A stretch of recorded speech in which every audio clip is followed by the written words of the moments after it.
the final FYI of the spring semester, we still have plenty to show you about your favorite island. We'll take you to a place to meet some four-legged creatures, introduce you to a very colorful nonprofit organization, and later you'll meet a local rock band that gets in touch with their feelings by rocking out. Also, FYI will show you a group of kids who don't let their disabilities keep them from hitting the ice. Take a trip to learn more about nature and animals. And finally, we'll bring you to the best view of Long Island. Welcome to another For Your Island. From Bayside to Bay Ridge, from Montauk to Massapequa, and all points in between, this is For Your Island, a show about the people and places of Long Island.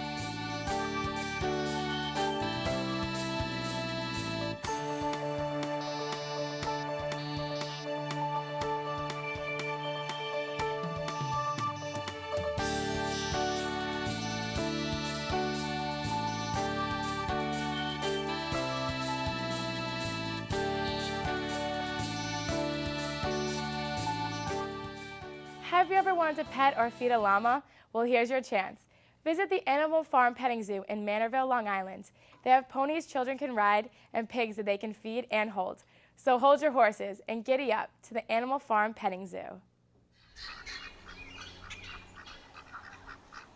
I think children like coming to the zoo here because it's something that they can't experience anymore. There's not much farming left on Long Island, or a lot of people aren't allowed by law even to have farm animals as pets. So I think the children today are missing out on a lot of that experience, and when they come here they can still experience some of that people experienced years ago. I've been working with animals pretty much my whole life since I'm about age 7, so I really don't know anything else as a different type of career. It's a way of life for me.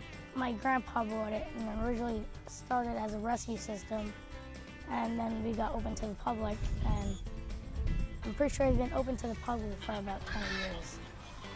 A typical day here is when you usually come here in the morning and you feed the basic, which is like the baby goats, the pigs, and the calves, which is pretty simple, and then you just get into a normal feed and feed all the animals.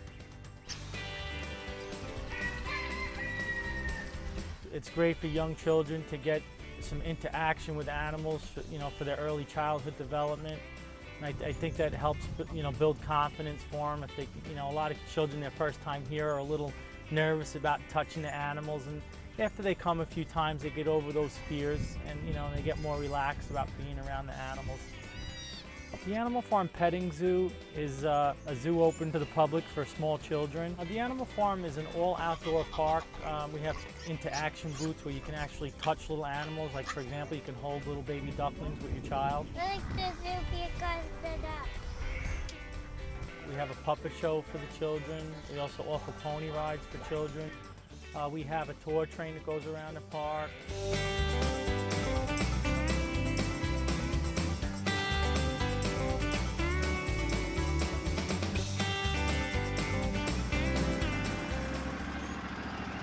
My favorite part of working with the animals is feeding them, making sure they have enough water.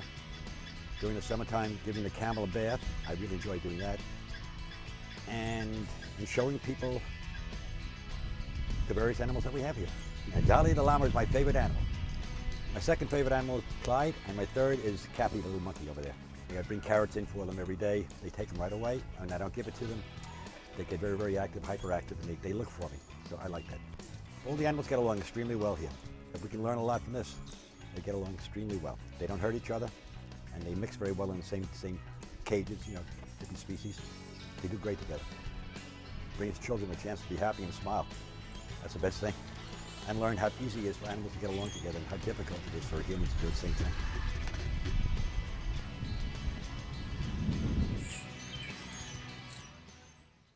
Camels and pigs and rabbits, oh my.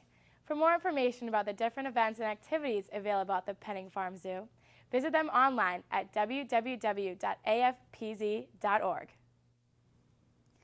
Bare walls, bad food, dim lighting, and a TV that only gets 7 channels are just a few of the reasons why going to the hospital is not fun for anyone. Unless, of course, you're in a hospital room that's been touched by splashes of hope. When I was in art school, My good friend had Hodgkin's disease, and we would talk about different ways that we would change the hospital environment because we didn't feel that it was a healing environment.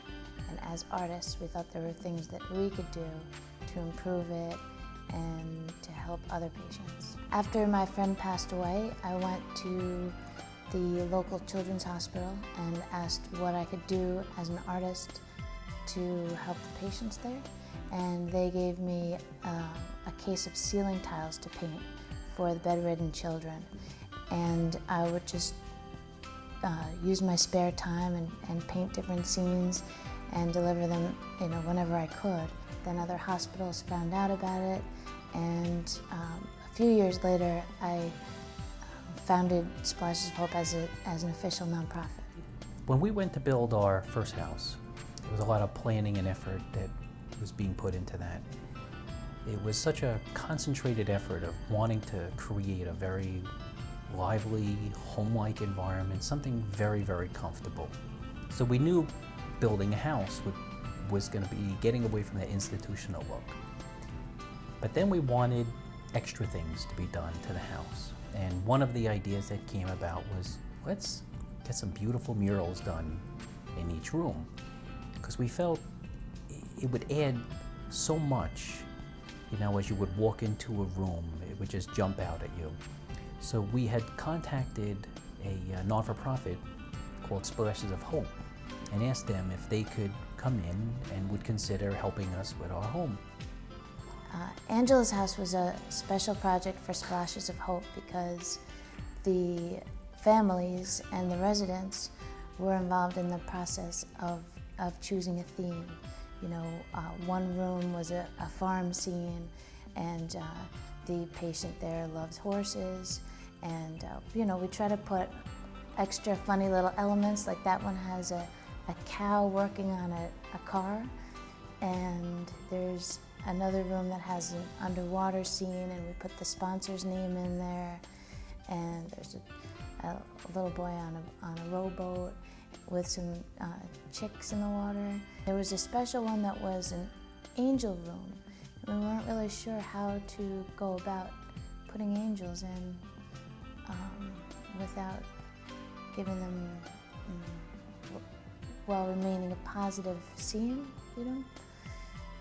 So the angel room became more of like an angel on your shoulder type thing, and there's a little golfer and the golf ball into the hole, and it was a very challenging project. Beyond expectations. I mean, the first time I saw just one of the first murals, I almost wanted to drop down to my knees. I just could not believe it. I would have been happy with a Mickey Mouse on the wall as far as I was concerned, but these just came to life and were just unbelievably beautiful. And it was that sort of finishing touch, that icing on the cake, the cherry on top, it just made the rooms what we wanted. So we felt like by having those murals, it met our expectations. The purpose of Splashes of Hope is to create a healing atmosphere in healthcare facilities. Even if it's just for a minute to take a child's mind off their treatment or procedures, then our goal has been achieved. The Splashes of Hope artists are always laughing because every project, at the end of it, I always say, this is the best one ever, and because it has to be. The last one always has to be better than any one before, because we're always building on it and learning from the last one. I've always thought art was the best medicine, and it looks like Splashes of Hope agrees. To learn more about the murals, visit www.splashesofhope.org. Ever wonder what inspires musicians to write the great songs you like to listen along to in your car? Well then, take an inside look and see what really goes on behind the guitars of the rock band Cosmo's Moon.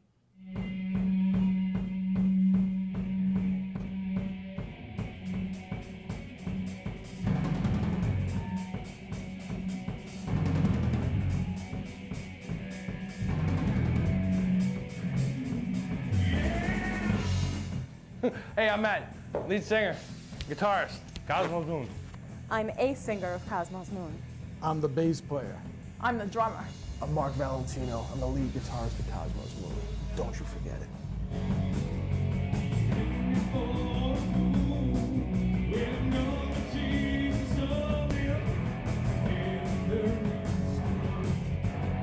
I like to think we play all original commercial hard rock. We're not metal, we're not light FM, we're somewhere right in the middle, hard rock. Melodic rock, you know, happy, not so happy, but you know, it's enjoyable, it's catching, it's, you know, it's not too loud for my mother, but it's not too soft, you know, to be old. Music is my way of relaxing and unwinding.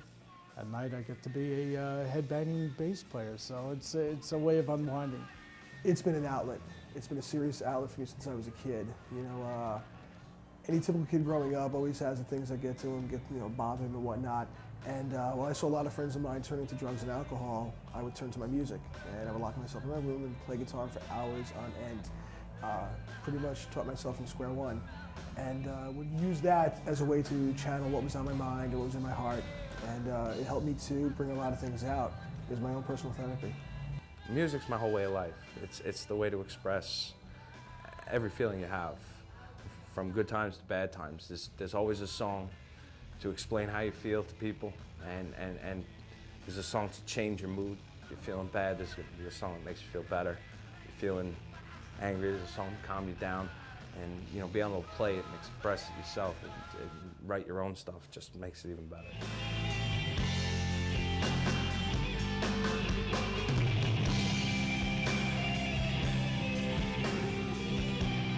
I'm a very emotional guy, so I'm very connected to my writing. In this band, I don't get much of it out because I'm very stubborn, but it's there. You know, I'm grateful to have Mark's music and to be able to express how he feels, because we share a lot of the same feelings. So being able to express it through music is pretty hot. Everything that we do in Cosmos Moon is pretty much taken from my own personal experiences. Whether it's relationships that have gone wrong, losing family members, birth of my son, things like that.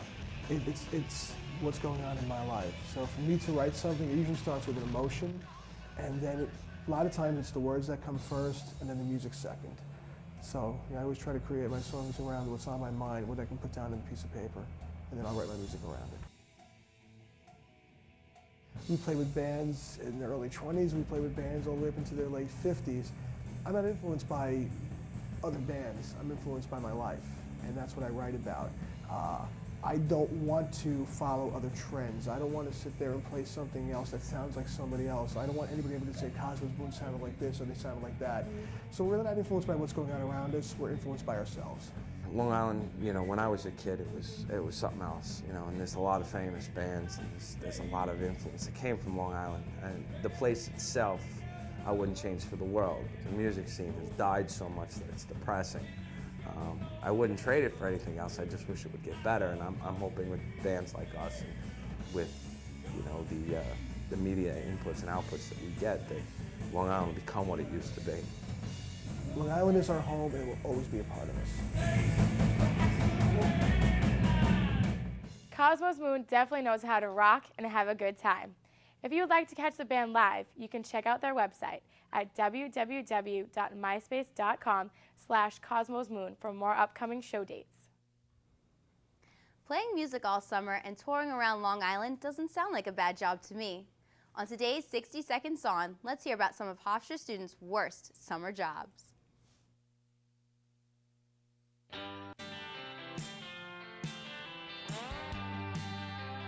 My worst summer job was definitely cleaning up after the laborers on my uncle's construction site. Picked up pieces of garbage and big pieces of wood and cinder blocks. My family does own a business, and that's a carnival, and if it wasn't my family business, it would be the worst summer job because it sucks. You're outside, it's hot out, and you hate everybody who comes up and plays your games because they're just going to lose anyway. Working at a summer camp for 7-year-olds that wet their bed and stayed up all night. Working at a gym in my local town because I was maintenance and I had to clean all the towels and stuff, and they were sweaty and it was disgusting. I worked at a sports camp with these little kids, and they were all spoiled, and they were all the best player at the sports or whatever. So one day we decided to have like a slip and slide, and this boy untied my bikini top. And I'm sliding topless down this thing in front of all these kids. And they didn't fire me.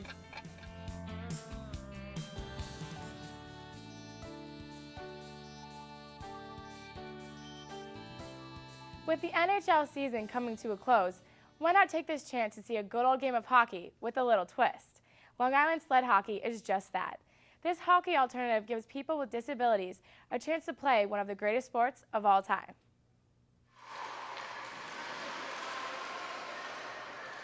Sled hockey is a sport that was developed for the physically disabled in Sweden. I believe it was 88 or 84. We became aware of it in 1994, and we started a program on Long Island. We were one of the first 5 programs in the country. There are now 58. Our program itself here on Long Island has grown from 16 to 45 in 3 years. My mom went to a PTA meeting. It was about 4th grade. Brian Bloomquist was there. She told him about me, and I came along with my brother, who tried out too, but he didn't like it, and I caught on. The kids are fabulous. I mean, we have kids who have Down syndrome, cerebral palsy, autism, spina bifida, amputee victims, paralysis victims. The practice doesn't just stop and start with the hour and a half. Some of these kids that you've seen who are in wheelchairs, they have prosthetic devices, they have medical issues. It's a 4-hour process twice a week for the parents. You never see anything but a smile on their faces. Think about these kids when you think you're having a bad day. They're just incredible, incredible young people, and they're just, I think they keep us, especially myself, young. My best friend Dylan, who's in 9th grade, a year older than me, he found out about it, and then he told me about it. And then I came to one of their practices, and I got on a sled with someone else, and I really just loved it, skating around and stuff. It's a lot harder than it looks because it really takes a lot out of you with your arms and stuff, skating back and forth. And it's different from regular hockey because like you're sitting and stuff, and it's hard because the kids you're playing with aren't like totally there all the time because mentally and physically challenged. So it's a lot harder than it looks, but it's still really fun. Other than the fact that we use sleds instead of skates, it's all the same rules of hockey. There's penalties. We play full-length ice. It's not a shorter rink because of disabilities at all. It's full-length. It's hockey on sleds. Well, the sled, they go for $900 a piece, and they're custom-made for each kid. Each athlete will tell us when they're on the ice whether they like their legs bent, straight, a little bit more bent, a little less bent. So they have to be customized to each athlete. They have 2 sticks, 3-foot sticks, fiberglass sticks with metal picks on the bottom, which is how they dig into the ice and propel themselves like rowing a boat, and the other end is a regular hockey blade. I like sled hockey because it's a fast sport and it gives disabled kids and people the chance to play regular hockey like everybody else. And it's a great experience because we travel to Canada and all different places, and you meet new friends and stuff, and overall it's great. When we reincorporated in 2003, we had 16 athletes. We now have 45. We're the most diverse and largest growing program in the country. And by diverse, I mean because we incorporate and unite both physically and mentally challenged athletes. I keep getting asked, when are you going to cut the program off? And my answer is, let a cerebral palsy's athlete's mom or dad or a dystrophic child or a child with spina bifida or Down syndrome call and ask you, how big's your program? Do you have a limit? Absolutely not.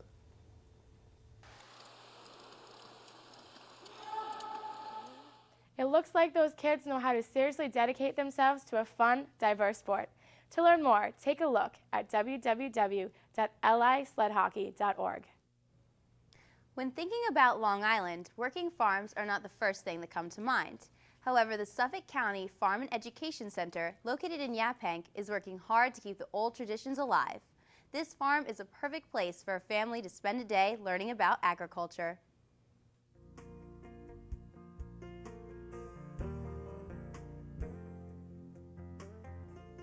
This farm is a busy place, 7 days a week, 365 days a year. The farm is made up of 276 acres.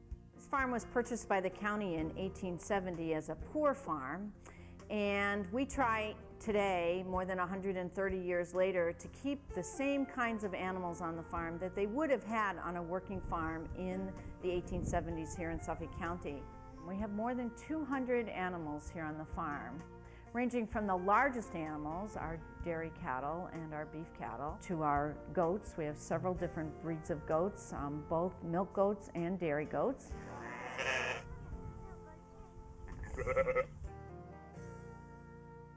The most important building on this farm is the historic hay barn. Its official title is the Suffolk County Almshouse Hay Barn.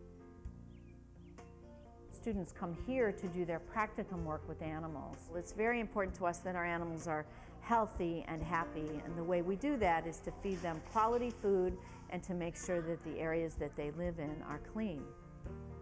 Last year we had more than 20,000 school children visit the farm for a wide variety of field trip experiences. We take them on an educational tour of the farm, and then they might come into a classroom and participate in an Egg to Chick program, participate in a Go Wild About Llamas program.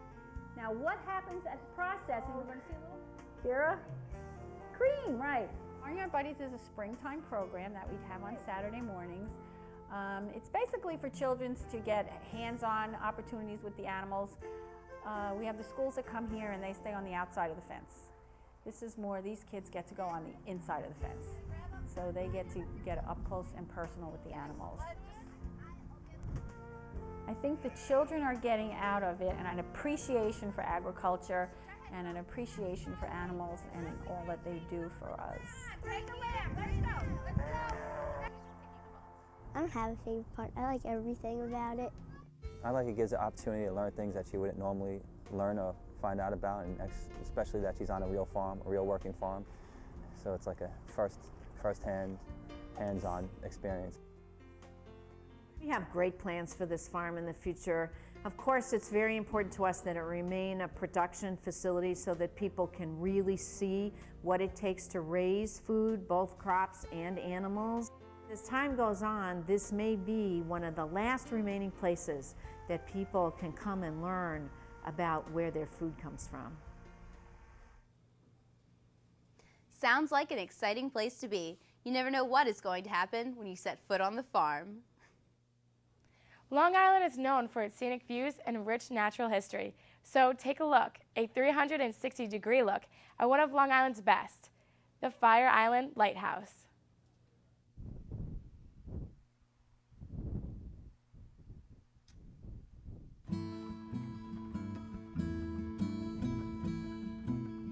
The Fire Island Lighthouse is just, I guess, a special place. It's by the sea. The old adage that once you get the sand between your toes, it's hard to get it out. That people come to the sea, I think, for the solitude, for the experience, and just to be closer to the expanse of the ocean. The Fire Island Lighthouse was built in 1858. It is 168 feet tall. It has 192 steps, which include steps to the light itself. There are 156 iron steps that go round and round in a spiral form.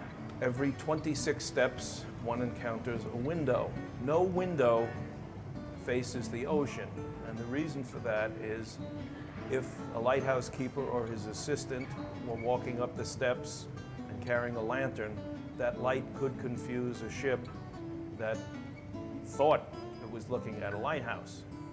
Up the stairs, we go into the watch room, and this is where the lighthouse keeper and or his assistant would spend the entire night. And they were pretty busy. They had to make sure that the lens was clean. They had to make sure that the candle was operating properly.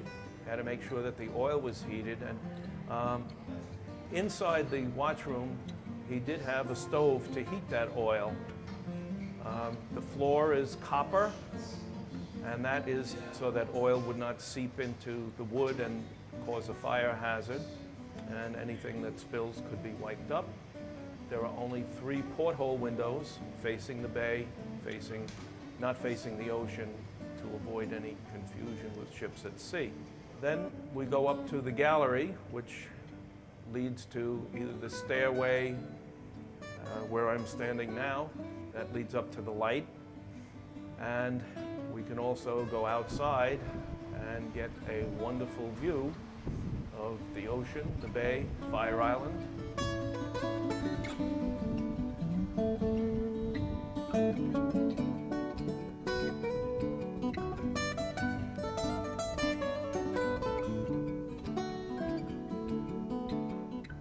The Fire Island Lighthouse is owned by the National Park Service, Fire Island National Seashore.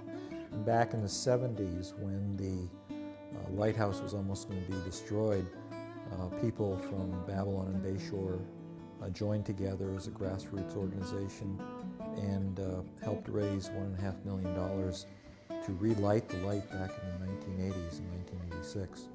Ever since then, the nonprofit organization, the Fire Island Lighthouse Preservation Society, was formed and currently operates and maintains the lighthouse for the National Park Service. The Fire Island Lighthouse is just a fantastic icon for Long Island. It's the sense of both the exhibits that we have here, but also the experience of climbing to the top of the Fire Island Lighthouse, over 168 feet tall, 17 stories high, and getting just a panoramic view of Fire Island, Long Island, and on a clear day you can see New York City. It's a magnificent place. When you're standing on top of the lighthouse and looking out, it's hard to describe what a wonderful feeling it is. And people who come here for the first time always seem to have the same reaction. I wouldn't mind going up 16 stories to see a view like that. To learn more, visit www.fireislandlighthouse.com. Well, that's it for another season of FYI. We would like to thank show producers Eric Peccola and Bridget Matthews. We'd also like to thank series coordinating producer Jennifer Pisano and faculty advisors Dr. Peter Gershon and Randall Hillebrand. If you'd like to catch this or any past episodes of FYI, visit us online at www.foryourisland.blogspot.com. For all of us here at FYI, I'm Sarah Razvani. And I'm Kiki McEnany. We leave you today with behind-the-scenes look at the Spring 2007 For Your Island crew. Thanks for watching. We'll see you next year.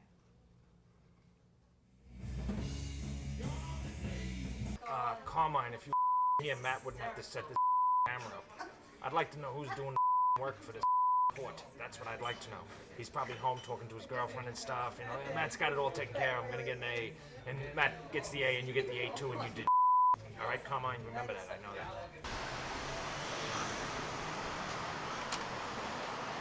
My bad, I totally forgot.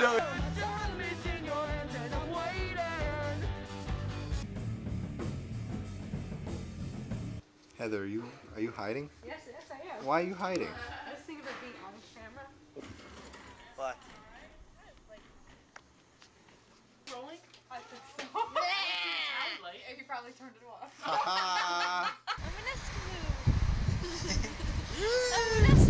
It's so hard for Mad Profit. It's so tough being Mad Profit these days. Under all this stress, FYI, cameraman for Sportsbeat.